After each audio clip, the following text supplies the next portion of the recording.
Operation Sindoor என்னது நடந்திருக்கு நம்ம முன்னாடியே பார்த்துட்டோம். எந்த மாதிரி ஆப்ரேஷன் சிந்தூர் இந்தியாவில் நடந்துச்சு. இதைத் தொடர்ந்து இப்போது முக்கியமான ஒரு டெவலப்மெண்ட் என்ன ஆகியிருக்கு அப்படின்னா, all party delegation Modi government தலைமையில் அவங்க நாமினேட் பண்ணி நிறைய பேர் வந்து விசிட் பண்ணியிருக்காங்க. இதை பற்றி தான் இந்த வீடியோ.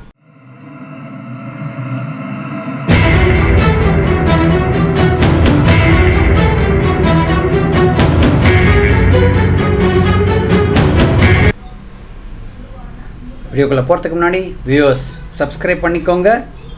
கமெண்ட் செக்ஷனில் கமெண்ட்ஸை கண்டிப்பாக பதிவு செய்யவும்.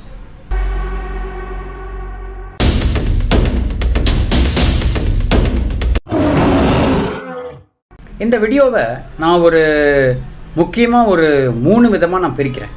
முதலாவது, இந்த பேனலில் யாரெல்லாம் இருக்காங்க அப்படிங்கிறத பற்றிய ஒரு இன்ஃபர்மேஷன். இது முதல் பகுதி. இரண்டாவது பகுதி, அதாங்க நமக்கு எப்போதுமே தெரிகிற மாதிரி பாஜகன்னா அது ஒரு எதிர்கட்சியான காங்கிரஸுக்கு ஆகவே ஆகாது இல்லையா. ஸோ அவங்க என்ன தரப்பில் என்ன மாதிரி கமெண்ட்ஸ் பண்ணியிருக்காங்க அப்படிங்கிறத பற்றியது இரண்டாவது பகுதி. மூன்றாவது கடைசியான இறுதி பகுதி, இதையெல்லாம் தாண்டி இன்டர்நேஷ்னல் லெவலில் இந்தியாவுடைய இம்பேக்ட் எப்படி இருக்குது அப்படிங்கிறத பற்றிய மிக முக்கியமான ஒரு செய்தி. ஸோ இதுதான் இந்த வீடியோவுடைய ஃப்ளோ. வீடியோக்குள்ளே போயிடலாம். முதல் பகுதி, நான் சொன்ன மாதிரி யாரெல்லாம் வந்து இந்த கமிட்டி போட்டிருக்காங்க இல்லையா மோடி கவர்மெண்ட், அவங்க இதில் யாரெல்லாம் இருக்காங்க அப்படின்னு பார்த்தா, இதை வந்து இந்த கமிட்டியை வந்து நியமிக்கிறது யாருன்னு பார்த்தீங்கன்னா mister Kiren Rijiju, cabinet minister.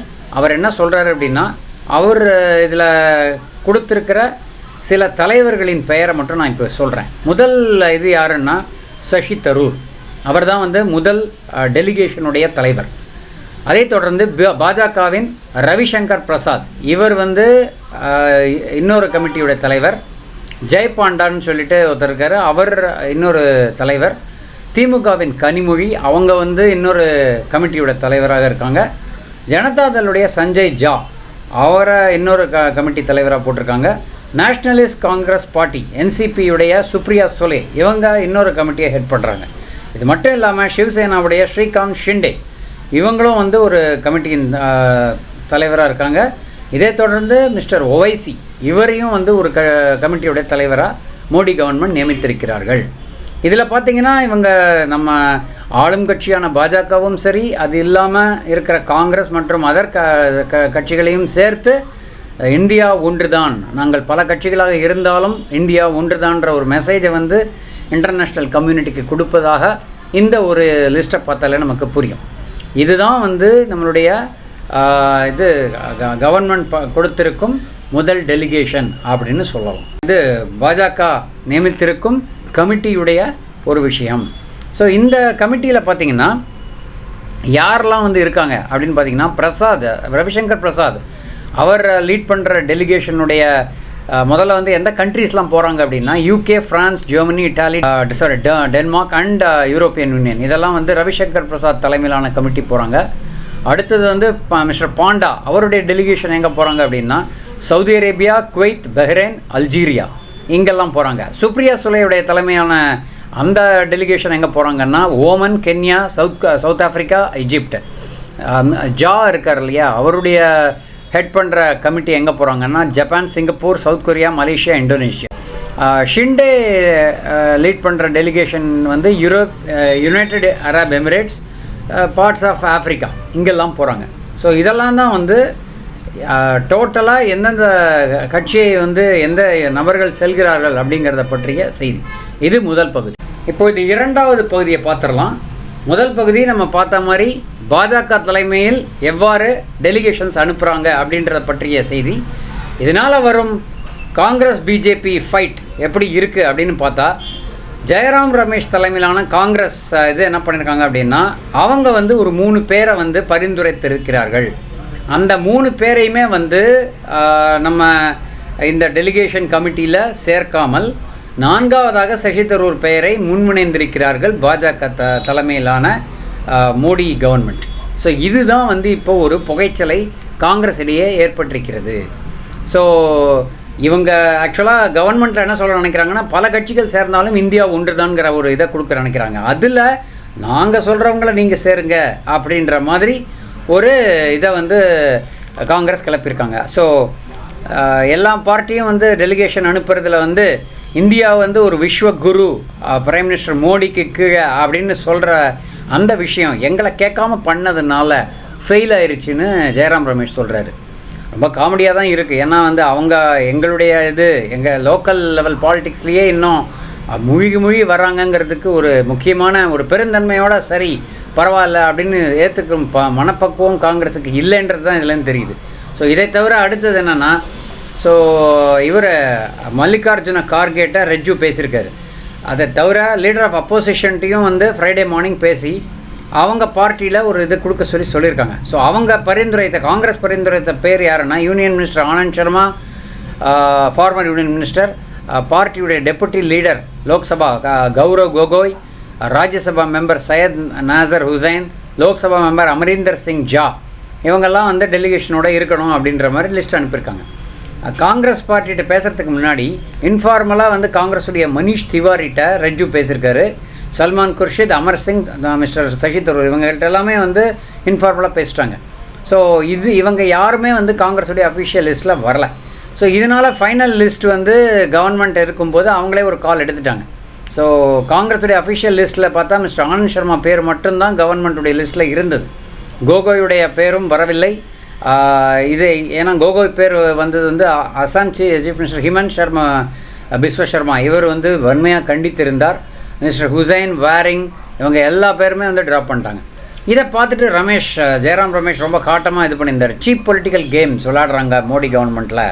National இஷ்யூவில், சீரியஸான நேஷ்னல் இஷ்யூவில் இப்படி ஒரு இது விளையாடலாமா? நாங்கள் அனுப்பின 4 ரொம்ப ஃபேமஸான காங்கிரஸ் எம்பி லீடர்ஸை வந்து இன்க்ளூடே பண்ணலை. ஸோ அவங்களுடைய டெலிகேஷனோடு அவங்க போகிறாங்க. ஸோ இந்த லெவலுக்கு வந்து ரொம்ப ஒரு பிரைம் மினிஸ்டர் லெவலில் இந்த அளவுக்கு லோவாக போகக்கூடாது அப்படின்ற மாதிரி ஒரு இதை கொடுத்துருக்காரு ஜெயராம் ரமேஷ். ஸோ ஆனால் தரூர் என்ன சொல்கிறாருன்னா, ரொம்ப சந்தோஷம், I am honoured, invitation government of இந்தியாவே எனக்கு கொடுத்ததில் ரொம்ப சந்தோஷம் அப்படின்ற மாதிரி ஒரு இதை வந்து சசி தரூர் இது பண்ணியிருக்காரு. First of all, thank you all for being here. It's amazing on a Saturday night of the Memorial Day weekend that we were able to get such a star turnout, and thank you all for coming. I had a chance to say hello to many of you during the reception, but some of you I haven't, and I do want to say hello and acknowledge with gratitude your presence here this evening. My colleagues and I literally arrived this afternoon, and our first stop was the September 11 memorial. It was obviously a very moving moment for us, but it was also meant to send a very strong message that we are here in a city which is bearing still the scars of that savage terrorist attack, in the wake of yet another terrorist attack in our own country. Unlike the US, I'm afraid we've had to endure a very much larger number of terrorist attacks in India.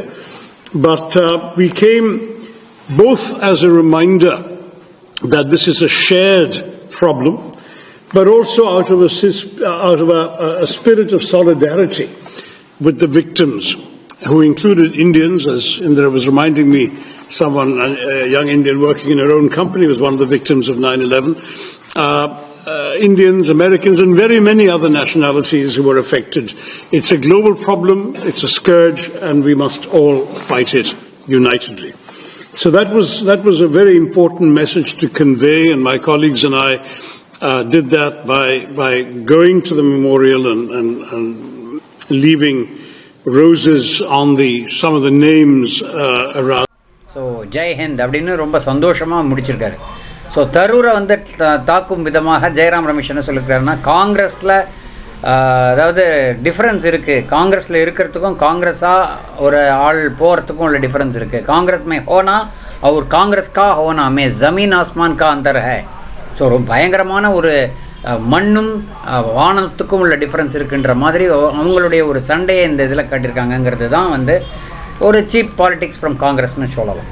So Narad Muni politics வந்து Modi government விளையாடுறாங்க, நாரதருடைய ஒரு கலகம் மாதிரி பண்ணிக்கிட்டு இருக்காங்கன்ற மாதிரி ஜெயராம் ரமேஷ் சொல்லியிருக்காரு. அவருக்கு தெரியாத ஒரு விஷயம் என்னென்னா, நாரதர் கலகம் நன்மையில் முடியும்னு சொல்லுவாங்க. அது மாதிரி எல்லாமே சோ ஹுவா ஜோ ஹுவான்ற மாதிரி நடந்தது யாவும் நன்மைக்குன்ற மாதிரி தான் வந்து இந்த கவர்மெண்டுடைய லிஸ்ட்டு டெலிகேஷன் போகிறதுடைய நோக்கம்லாம் அமையுங்கிறது அவருக்கு தெரியல போல். ஸோ இதுதாங்க இது இரண்டாவது பகுதி. எந்த மாதிரி காங்கிரஸுடைய reaction from the designate from government அப்படின்றதுக்கு எல்லாத்துலேயுமே வந்து ஒரு குறை சொல்லணும். அதுக்கு நான் அனுப்பின லிஸ்ட்டே நீங்கள் எடுக்கலைங்கிறது ஒரு பெரிய ஒரு பாயிண்ட்டாக கிடச்சிருச்சு உங்களுக்கு. ஸோ நான் இன்னொரு இதுவும் நினைவு கூற விரும்புகிறேன் இந்த தருணத்தில். காந்தி கவர்மெண்ட், அதாவது காந்தி கவர்மெண்ட் சொல்கிறத விட காந்தி ஃபேமிலி, அவங்க வந்து எல்லாருமே வந்து நேஷ்னல் ஹெரால்டு கேஸில் மாட்டி இப்போ ஆல்ரெடி பெயிலில் தான் இருக்காங்க. இப்போ வந்து பயங்கரமாக சிக்க போகிற ஒரு தருணம் வந்து கொண்டிருக்கிறது. இந்த நிலைமையில் இந்த மாதிரி அவங்க இரிட்டேட் பண்ணுற மாதிரி கவர்மெண்ட்டில் பண்ணுறதாக காங்கிரஸ் நினைத்து கொண்டிருக்க காரணம் இருக்கின்றன. ஸோ இதுதான் வந்து நான் சொல்ல வந்த இரண்டாவது பகுதி. இப்போது கடைசியான இறுதி பகுதிக்கு வருவோம். மூன்றாவது பகுதியான எந்த மாதிரி மெசேஜ் இந்தியா வந்து இன்டர்நேஷ்னல் கம்யூனிட்டிக்கு கொடுக்குது அப்படின்றது தான் மிக முக்கியமான செய்தி. இதில் வந்து நம்ம பார்த்துட்டோம், மேலே நடந்த அந்த மே 7ஆம் தேதியிலேருந்து ஆரம்பித்த அந்த ஆப்ரேஷன் சிந்தூருடைய விளைவுகள் பலவிதமாக வந்து காட்டமாக வந்து இன்டர்நேஷ்னல் கம்யூனிட்டியில் ரிஃப்ளெக்ட் ஆகிருக்கு. டிஃபென்ஸ் சம்மந்தமான டெக்னாலஜிஸ் யூசேஜாக இருக்கட்டும், யூஎஸுடைய தலைமையில் எந்த மாதிரி மெசேஜ் கொடுத்துருந்தாங்க, எந்த மாதிரி வந்து நம்ம இந்தியா பாகிஸ்தானுடைய அந்த ஒரு டெரரிஸ்ட் ஆப்ரேட்டிவ் ஏரியாஸை ரொம்ப ப்ரெசிஷனோடு அடித்தாங்க. இதற்கு பிறகு ட்ரம்ப் முந்திக்கிட்டு நான் தான் வந்து இந்த பீஸ் இதை வந்து கோஆர்டினேட் பண்ணினேன்னு சொல்கிற விஷயங்களாக இருக்கட்டும், பலவிதமான விஷயங்கள் பலவிதமான நகர்வுகள் இன்டர்நேஷ்னல் கம்யூனிட்டி நடந்திருக்கு. ரஷ்யா வந்து ஆல்ரெடி காஷன் பண்ணியிருக்காங்க இந்தியாவுக்கு, ஏன்னா ரொம்ப கவனமாக இருங்க, US will try to play the defence கேம்ன்ற மாதிரி ஒரு இது கொடுத்துருக்காங்க. ஸோ இவ்வளோ விஷயங்களுக்கு நடுவில் தான் இந்த ஒரு டெலிகேஷன் ஃபார்ம் பண்ணி நாடு நாடாக சென்று ஆப்ரேஷன் சிந்தூரை பற்றி எல்லோருக்கும் புரிய வையுங்கள்ன்ற மாதிரி கவர்மெண்ட்டுடைய ஒரு இனிஷியேட்டிவ், மிக முக்கியமான இனிஷியேட்டிவ்னு சொல்லலாம். ஏன்னா சைனாவும் பாகிஸ்தானும் துருக்கி அசர்பைஜான் எல்லாருமே ஒரு செட்டில் இருக்காங்க. நம்ம இந்தியா தரப்பில் இன்டர்நேஷ்னல் கம்யூனிட்டியை ஃப்ரான்ஸ், ஜெர்மனி, யுஏஇ எல்லாருமே வந்து இந்தியாவுக்கு சப்போர்ட்டாக இருக்காங்க. இது எல்லாம் வந்து ஒரு மெசேஜை வந்து வெஸ்ட்டுக்கு கொடுக்குது. ஸோ கண்டிப்பாக வந்து யூஎஸுடைய கேம் சில இதிலெல்லாம் சொல்கிற விஷயம் என்னென்னா, யூஎஸ் என்ன முக்கியமாக யூஎஸ் என்ன நினைக்கிறாங்கன்னா, சைனாவும் இந்தியாவும் ஒரே பிளாட்ஃபார்மில் இருந்தால் டிஃபென்ஸ் கேம் விளையாட முடியாது. ஸோ இது ஒரு விஷயம், மிக முக்கியமான மூவ். ஸோ நம்மளுடைய இந்தியாவோட ஸ்டாண்ட்ஸ் கரெக்டான ஸ்டாண்ட்ஸ் தானா இல்லை தவறு பண்ணிவிட்டோமான்றத இன்டர்நேஷ்னல் கம்யூனிட்டிக்கு புரிய வைக்கணுங்கிற ஒரே மிக முக்கியமான காரணம் தான் இந்த party delegation, all party delegation சொல்லும் பொழுது பலவிதமான மூவ்ஸும் இருக்குது. ஏன்னா நிறைய இடத்துல வந்து காங்கிரஸ் தரப்பில் அனுப்பியிருக்காங்க, மற்ற சிபிஐ, என்சிபி இந்த மாதிரி கட்சிகள் இருக்கும்போது கண்டிப்பாக உள்நாட்டு லெவலில் இந்த இஷ்யூவை வச்சு பாலிடிக்ஸ் எதுவும் நடக்கிறதுக்குள்ள காரணங்கள் பெருசாக இருக்காது. அஃப்கோர்ஸ் காங்கிரஸ் வந்து எல்லாத்தையுமே விளையாடுவாங்க, பட் அவங்கள தவிர்த்து மற்ற கட்சிகள் விளையாடுவதற்கு ஸ்கோப் இல்லை. ஈவன் ஓவைசி கூட ஒரு டெலிகேஷனில் போகிறாரு. ஸோ கண்டிப்பாக அவருடைய ஒரு எதிர்ப்பும் வருங்காலங்களில் குறையும் என்பது மிக ஒரு எதிர்பார்ப்பாக கருதப்படுகிறது. ஸோ இதுதான் நான் சொல்ல வந்த செய்தி. ஸோ ஐ திங்க் இந்த ஆல் பார்ட்டி டெலிகேஷனுடைய மெசேஜ் இன்டர்நேஷ்னல் கம்யூனிட்டிக்கு ரீச் ஆகிறது மிக முக்கியமான ஒரு விஷயம். ஆப்ரேஷன் சிந்தூர் ஆஃப் பண்ணலை, இன்னும் ஆனில் தான் இருக்குதுன்னு already defence minister Rajnath Singh சொல்லியிருக்காரு. அவங்க எதிர்த்தாங்கன்னா நாங்கள் அதுக்கு பல மடங்கு பயங்கரமாக அட்டிப்போன்ற மெசேஜும் வந்து பாகிஸ்தானுக்கு கம்யூனிகேட் பண்ணப்பட்டிருக்கு. இந்த ஒரு தருணத்தில் நம்ம இனிமேல் ஃப்யூச்சரில் வரப்போகிற மூவ்ஸ் எப்படிங்கிறத பொறுத்திருந்து பார்க்க வேண்டும். ஃப்ரெண்ட்ஸ், என்னுடைய கேள்வியெல்லாம் நீங்கள் என்ன நினைக்கிறீங்க? இந்த ஆல் பார்ட்டி டெலிகேஷனுடைய இந்த இன்டர்நேஷ்னல் ரீச் முக்கியமான ஒரு கேம் விளையாடுமா இன்டர்நேஷ்னல் பாலிடிக்ஸ் தரப்பில்? இப்போ இந்தியா வந்து பார்த்திங்கன்னா 4th பிக்கஸ்ட் எக்கானமியாக வளர்ந்துட்டாங்க. ஜப்பானை கூட பைபாஸ் பண்ணிட்டோம். ஸோ சர்பாஸ் பண்ணி பெரிய லெவலில் வளர்ந்துக்கிட்டு வர்றோம். ஸோ இந்த ஒரு நிலைமையில் இந்த ஒரு மூவ் நல்ல வெற்றிகரமான மூவாக இருக்குமா இல்லையாங்கிறத உங்களுடைய கமெண்ட்ஸ் என்னுடைய கமெண்ட் செக்ஷனில் கமெண்ட் செய்யும்படி கேட்டுக்கொண்டு இந்த பதிவைத்துடன் முடிவு செய்கிறேன். சுவாரஸ்யமான தகவலுடன் மீண்டும் இணைவோம். நன்றி, வணக்கம்.